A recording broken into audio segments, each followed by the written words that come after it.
How we stop the run game by reducing stolen bases against us by 50% from 11U to 12U. Coming up next.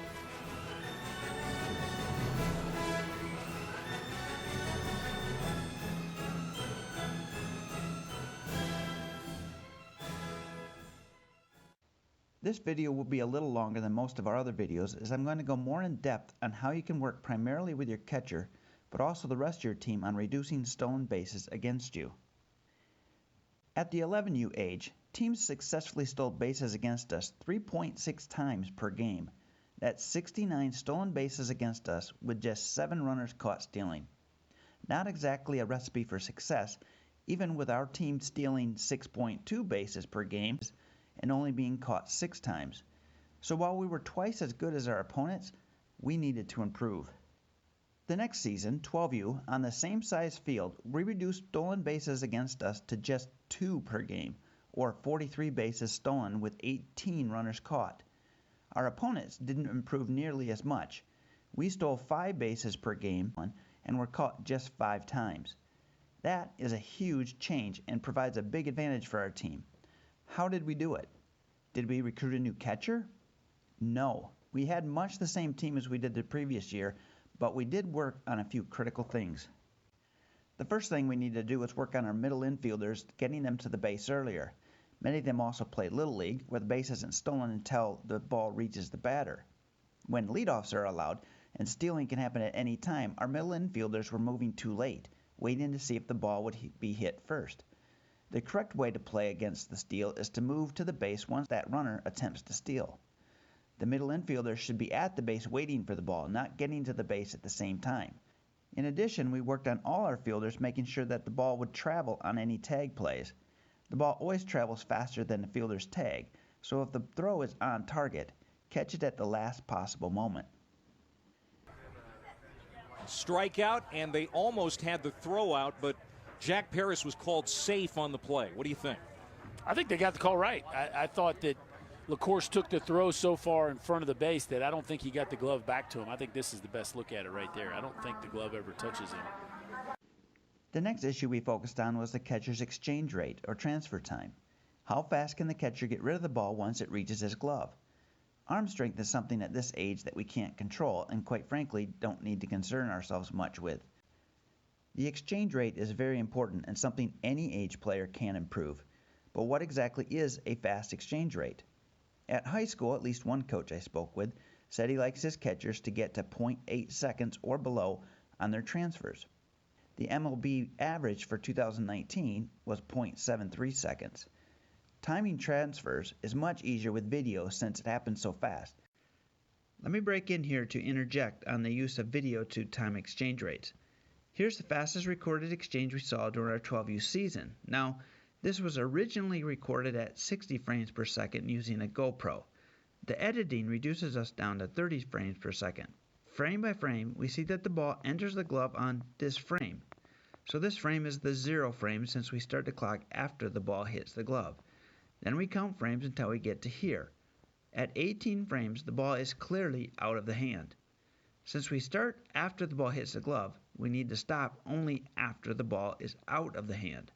That's 18 frames at 30 frames per second, or just 0.60 seconds to exchange. This is the ideal location of a pitch to transfer quickly. If the catcher can stay a little lower, drive off his back foot, he's not only going to have the faster transfer, but the harder throw will help. However, he's only 12U, so he has a lot of time to improve. If a catcher averages 1 second on his transfer and can cut that to just 0.8 seconds, what has he done? Let's suppose, for example, we want to throw a 2-second pop time. That's the elusive number that often is quoted for catchers to shoot for. The average MLB pop time is 2.0. If the catcher takes 1 second to transfer to throw the ball, then in order to throw a 2-second pop time to 99 feet, which is how far the throw is when the diamond is 70-foot bases, we need to throw the ball 74 miles per hour to have a 2.0 pop time. Now, if you can reduce your transfer to just 0.8 seconds, your throwing speed would only need to be 63 miles per hour. Is it easier to reduce the transfer times or to add 11 miles per hour to your arm strength? And you do not have to hit 2.0 at this age to get runners out. Where are we going? There you go! That's what I'm talking about! Nice cannon, catcher. Especially if you have pitchers get the ball to the catcher quickly enough. Regardless of age and maturity, the catcher can work to improve their transfer times. If you have a quick transfer, even if you have average feet, you're going to have success, you're going to have low times. If anything, the faster your hands are, the feet are just automatically, you're going to pick up in speed. A lot of guys out there teach, you got to have quick feet, you got to have quick feet, and the transfer suffers. Doesn't matter how quick your feet are, if you can't get that ball out of the glove into that throwing position, it's useless. In upcoming videos, we're going to demonstrate some drills and how to improve this part of your catcher's game. For us, our catcher's 12U average transfer rate dropped to 0.74 seconds. Another key to catching runners is a catcher with an accurate throw. Most youth catchers assume that the throw needs to be right on the bag, perfectly like this throw. That's where they aim to throw the ball. While this is certainly an excellent location, it is in fact not the location a catcher should aim to hit. The catcher's throw is more than twice as far as the pitcher's throw, and he's got to make that throw very fast. To assume a catcher can throw a perfect strike from 127 feet is silly. They will miss their target. In fact, we want to give the catcher a 2-foot miss on any side, which means the box he's got to be within is about a 4-foot square. If the catcher aims for this spot and misses short by 2 feet, the runner is safe because fielding a ball that's bouncing and still making a tag is difficult even for professional middle infielders. We want our catchers to aim for throws to the fielder's chest, at least waist high. At that location, if you miss by 2 feet, the fielder can still catch the ball and put on a tag.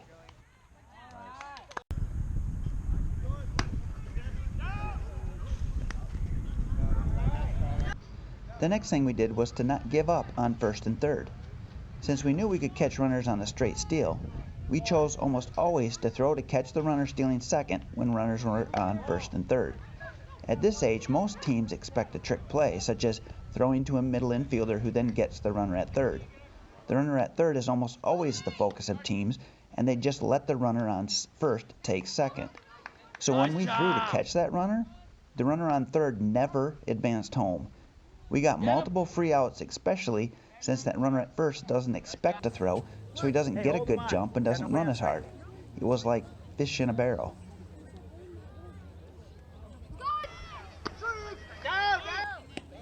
Got him!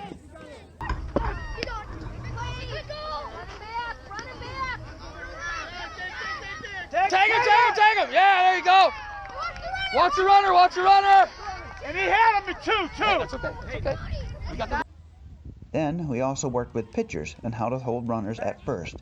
If the runner couldn't get quite the same size lead, it gave us more time, and these plays need every 1/10 of a second that they can get. And finally, we made certain that every pitcher could pitch from the slide step and deliver the ball to the catcher quickly.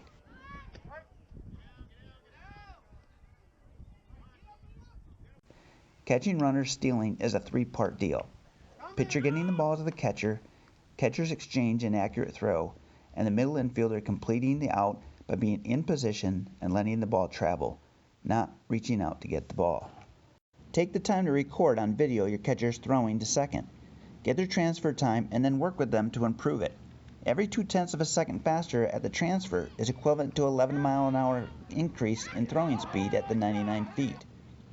When you get to the full-size field and you need to throw 127 feet, that 2/10 of a second is closer to 14 miles per hour on throwing speed.